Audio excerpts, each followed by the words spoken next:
In this video, you are going to see how to use the Morph Transition in Microsoft PowerPoint. Let's get started. Here you will see I have used a beautiful Morph Transition over here, and we are going to use this. Let us go to Insert, go to Shape, pick an oval shape. Hold down the Shift key and to make a perfect circle. Now put it over here.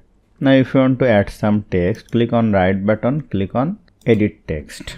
Now let us add the text. Select the text, go to home.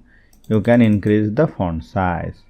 If you want to change the fill color, go to shape format, shape fill, you can change the fill color. Now if you want to apply the beautiful morph, you have to duplicate this slide. Now go to over here, click on right button and make a duplicate slide. Let us go to the first slide. Now you can increase its size or you can put anywhere in this. In this case, we are going to increase its size. Let me zoom out the slide by hold down the Control key and scroll the mouse.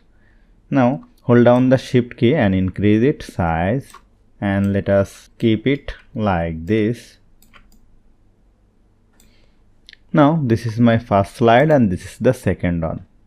Click on the second slide, go to Transition and apply Morph.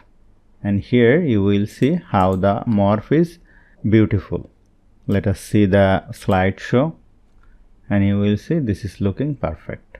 So hope you found this video helpful. If you like this video, please share this video with your friends and family and don't forget to subscribe. Thank you.